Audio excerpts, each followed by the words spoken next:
सितंबर रविवार का दिन है, पूर्णिमा है, साल का पहला चंद्र ग्रहण है। जय श्री कृष्णा, जय माता दी। कैसे हैं आप? भाद्रपद की पूर्णिमा का महत्व, ये सबसे चमत्कारी पूर्णिमा बोली जाती है। वैसे तो आपको लगता होगा कि मैं हर पूर्णिमा में ऐसा ही बोलती हूँ, क्योंकि मैं आपको सच बताऊं कि हर पूर्णिमा अपने आप में बहुत महत्वपूर्ण होती है। नमस्कार, सुस्वागतम, वेलकम, अभिनंदन। कैसा है मेरा ये परिवार, कैसा है मेरा ये संसार?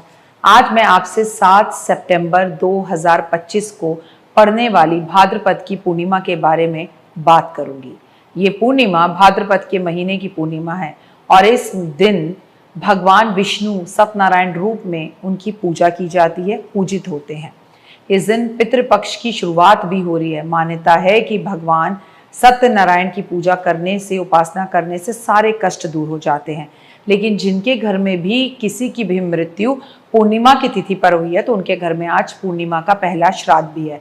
तो श्राद्ध की आप सभी को बहुत बहुत शुभकामनाएं। याद है ना आपको कि अगर अपने घर में सुख समृद्धि चाहिए, धन धान्य से भरा हुआ चाहिए, तो आपको जीवन में पद प्रतिष्ठा चाहिए, तो वो जो चमत्कारी रोटी मैं आपको गौ माता को खिलाने के लिए कहती हूँ भादो के महीने में और श्राद्ध के महीने में, वो समय 7 सितंबर से शुरू हो रहा है। आखिर 7 सितंबर की तारीख क्यों खास है? 7 सितंबर को भाद्रपद की पूर्णिमा है, इस दिन चंद्र ग्रहण भी है और इस दिन पितृपक्ष भी शुरू हो रहा है। ओए होए, इतनी सारी चीजें एक साथ हो रही हैं, तो ये समय तो अपने आप में खास हो गया। सितंबर में कब, मैं आपको बताऊं कि भाद्रपद की पूर्णिमा है, तो मैंने इसका समय लिखा हुआ है 7 सितंबर रविवार का दिन 2025 और भादो की पूर्णिमा और पूर्णिमा का पहला श्राद्ध।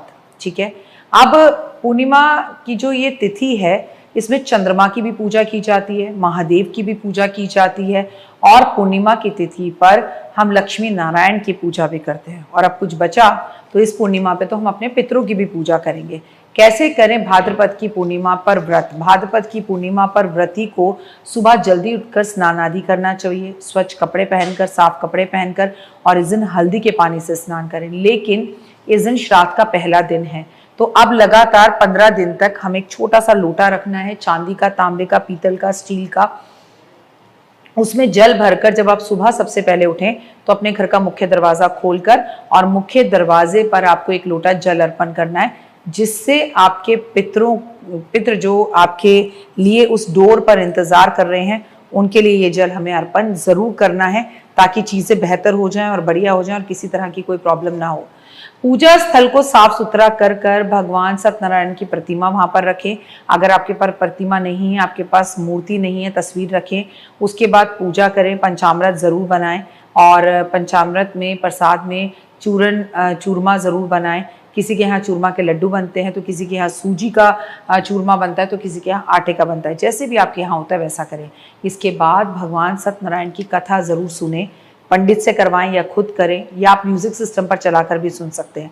कथा के पश्चात माता लक्ष्मी, भगवान शिव, पार्वती, इन सबको प्रणाम करें और आप गणपति महाराज की और भगवान विष्णु की आरती जरूर करें। इसके बाद प्रसाद को जरूर बांटें। भाद्रपद की पूर्णिमा पर क्या करें खास? भादो की पूर्णिमा पर आपको इस दिन पीपल के पेड़ की पूजा करनी चाहिए, लेकिन इस दिन संडे है। लेकिन मैं आपको बता दूं, अगर आपके घर में श्राद्ध है पूर्णिमा का, तो आप पीपल के पेड़ की इन 15 दिन में संडे को भी पूजा कर सकते हैं। तो पूजा क्या करनी है? आपको बस जल अर्पण करना है और अपने पितरों के लिए जो भोजन आपने बनाया है या चींटियों को जो खाना डालना है, वो पीपल के पेड़ पर डाल सकते हैं। पीपल के पेड़ की चारों तरफ से परिक्रमा कर सकते हैं, चाहे आपके घर में श्राद्ध है या नहीं है, बस उसे स्पर्श नहीं करना। भादो की पूर्णिमा वाले दिन अपने पितरों का नाम लेकर आप दान पुण्य जरूर करें, उनके नाम से खीर का भंडारा करें, तो आपके घर में खुशहाली आती है।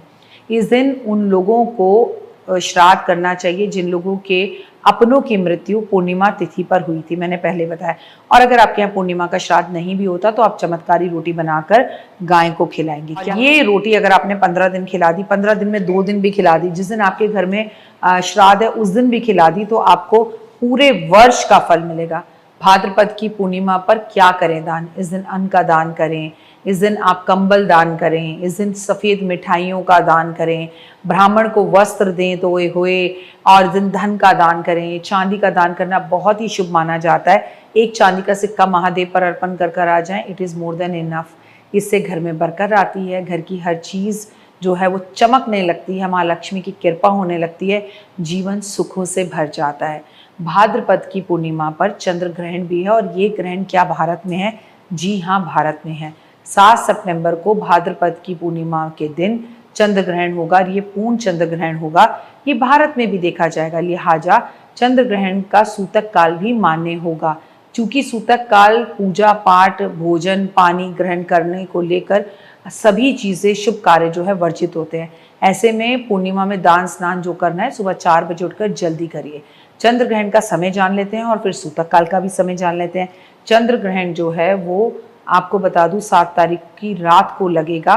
भारतीय समय के अनुसार चंद्र ग्रहण जो है वो रात को 9:58 मिनट पर ऑलमोस्ट 10 बजे शुरू होगा और रात को 8 तारीख की रात को 1:30 बजे के करीब खत्म होगा। चंद्र ग्रहण का सूतक काल 9 घंटे पहले शुरू हो जाएगा, लिहाजा चंद्र ग्रहण दोपहर 12:55 से शुरू हो जाएगा।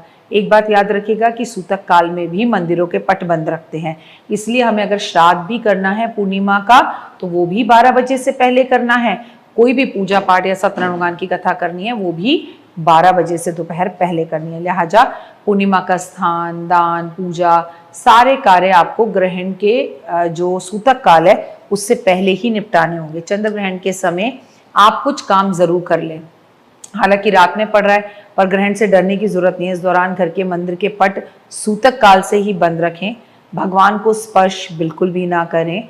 साथ में ग्रहण के द्वार बाहर निकलने से जितना बच सकते हैं बचें, और रात में आप 12 साढ़े 12 बजे बाहर जाओगे भी कहाँ, चुपचाप घर में रहो। विशेष तौर पर गर्भवती महिलाओं को इस टाइम बाहर नहीं निकलना चाहिए, ये आपके लिए और आपके गर्भ के शिशु के लिए नुकसान पहुंचा सकता है। घर के अंदर ही रहें तो अच्छा है और ग्रहण को खुली आंखों से ना देखें। ऐसे में भगवान का नाम जरूर लें। अगर आप गर्भवती हैं तो चाकू, कैंची, सुई, नुकीले उपकरणों का इस वक्त इस्तेमाल नहीं करना चाहिए। शरीर पर चोट लगना, खरोच लगने से बचना चाहिए। पानी में तुलसी के पत्ते डालकर या घर की हर चीज पर तुलसी के पत्ते जरूर अर्पण करने चाहिए, जिससे नकारात्मकता दूर हो और पॉजिटिविटी आए।